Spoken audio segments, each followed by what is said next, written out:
Books on Tape presents The Death of Right and Wrong, Exposing the Left's Assault on Our Culture and Values, by Tammy Bruce. Read for you by the author. Introduction. Dinner with Dr. Laura. I never really wanted to tell the story I'm about to tell in this introduction. I was urged to do so by Dr. Laura Schlesinger, the vastly popular radio talk show host and best-selling author. Laura and I first got to know each other when we hosted radio programs at the same station in Los Angeles. Against all odds, coming as we do from opposite ends of the political spectrum, she and I gradually became good friends. I admire her greatly, and I think I can say we add some spice to each other's lives. One evening, I was discussing the idea for this book with Laura and her husband Lou over dinner at their home. I was complaining about the increase of moral relativism in society and the left's complicity in it, and the hypocrisy and double standards of people in power. Laura, not as cynical as I, was disappointed at how easy lying was for some people. I, however, had the answer. Nothing is what it seems, I brazenly offered. One thing I knew, I said, was that people lead one life in public and another in private. This, you see, is what I had learned from my life experience. Laura, on the other hand, is who she is. There is no strange underworld in the life of Laura Schlesinger. What you see is what you get. She asked me why I believed what I did. She also asked me about my newly expressed interest in issues of morality. I then told her the story I'm about to share with you.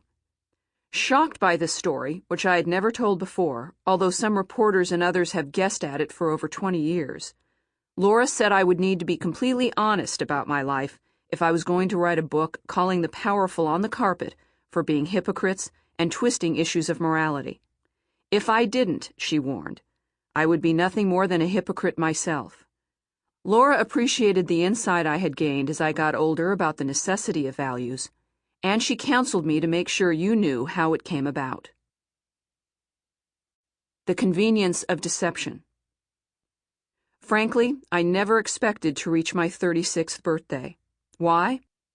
36 was an important milestone for me because it was the age of my first partner, the euphemisms, my first lesbian lover, when she committed suicide. The start of that relationship changed my life, as did its end. It was April 7th, 1982. I was 19 years old and on my way to a lunch date with Brenda Benet, a featured actress on the NBC daytime soap opera Days of Our Lives, and the ex-wife of TV star and producer Bill Bixby. Brenda and I had become lovers when I was just 17. It was a clandestine, closeted relationship to be shared, as she instructed me, with no one. Brenda wanted what she wanted, but she also needed to hide the relationship in order to maintain the image she had created for her friends and, most importantly, for her colleagues and fans. I realize now that this was the message conveyed to my teenage mind. You must not let personal responsibility, let alone morality, get in the way of what you want. It was this duality with which I was conditioned to believe, as I parroted 20 years later to Laura, that nothing is what it seems, people lie about who they really are, and deception is a normal part of life. I had been living with Brenda for nearly a year when, 2 weeks before that lunch date, I had moved out of the house. Life with Brenda had simply become too difficult. Later I realized she was pushing me out with a pattern of behavior that included alcoholism, sexual promiscuity, and the entry into her life of a man who, she told me, regularly beat her. Brenda was, to say the least, self-destructive. She was also an extraordinarily beautiful woman, charming, smart, and charismatic. Her stormy marriage to Bill Bixby had ended in divorce, and she remained tortured over the loss of her son Christopher, who had died at age 7 in a bizarre medical accident. Brenda never truly recovered from that shock, and at one point she told me I was her last hope. A pretty heavy thing to say to a 17-year-old, although at the time I couldn't fathom exactly what she meant. Our lunch date was meant to help us forge a friendship after the ending of our relationship. At least that's what I thought. For Brenda, it was no lunch date. Arriving at her house, I let myself in. I found the door to the downstairs bathroom, the one I most often used, closed and the house in silence. I called out and got no response, although I was sure she was in that bathroom. I tried the door, but it was locked. I begged her to come out. In my teenage mind, I had sensed all along the possibility that Brenda would try suicide, but it was never discussed. In that moment, as I stood in the foyer, I knew we were in trouble. As I backed away from the door, I told her nothing was so awful that it couldn't be handled. I said I would be calling the police. I was more scared than at any other time in my life. I stepped out of the house and closed the front door, intending to go to a neighbor for help. As I went up the steps to the gate, I heard the gunshot. Brenda had heard me, listened to my pleas, waited for me to leave, and then shot herself. None of the neighbors were home, so, in terror, I went back into the house and called the police from there.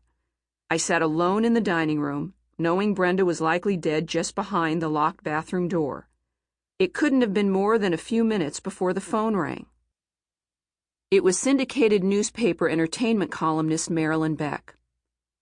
Brenda had given Marilyn an interview the week before, and it was scheduled to run in a few days. Now Marilyn was laughing. "Tammy, I just got the oddest phone call from NBC asking me not to run my interview with Brenda. They said she had just killed herself. Can you believe that?" You may be wondering, as I was, how Marilyn Beck had heard of Brenda's death so quickly. This would become one of my enduring lessons about people, Hollywood, and the media. I found out later that when the call for a squad car and for an ambulance went out over the police radio, a local Santa Monica reporter who was routinely monitoring the dispatches recognized Brenda's address. The reporter thought to call NBC to see if they knew anything. It was no secret that Brenda had not really dealt with Christopher's death, and so, when the NBC press person received the call, she presumed Brenda had killed herself. Go figure. In classic Hollywood fashion, the flack didn't bother to call the house to confirm, but thought immediately of the interview she had to stop. She called Marilyn within 5 minutes of my calling the police, and 7 minutes of Brenda's death. Welcome to Hollywood. The police arrived soon after that, guns drawn. They asked me where Brenda was and proceeded to kick down the bathroom door. There was nothing much left to do. I answered the policeman's questions, the coroner came and took the body, and the house was sealed. It was over. Brenda was dead at the age of 36. Aftermath. Brenda's suicide made national news, but I kept the truth about our relationship secret. Even now, after all these years, I only feel somewhat comfortable telling about it because Brenda, Christopher, and Bill are all gone, and I feel that I am exposing only myself.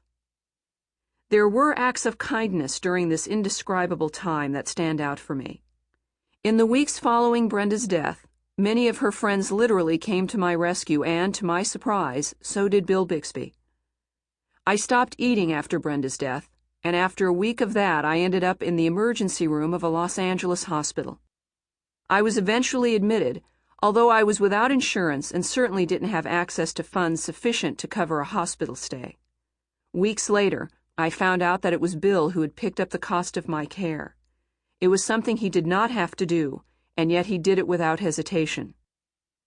What Bill did was decent and kind. Unfortunately, I was so used to indecent things that the examples of kindness I received from Bill and some of Brenda's friends did not eclipse the impact Brenda had had on me.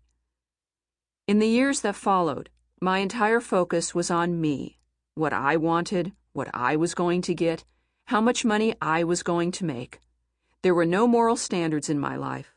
It was a world of self-indulgent narcissism. What was Tammy going to do today? What was Tammy going to buy today? What could people do for Tammy today? I considered myself bisexual through my mid-20s, and boy, I sure acted on it. I was promiscuous and indiscriminate. I also experimented with a variety of drugs during my early 20s. If it felt good, I did it. It was this self-absorption that facilitated a view of myself as a victim. With my narcissism running wild, everything bad that happened to me happened because I was a woman or because I was gay. After all, Sample complete. Ready to continue?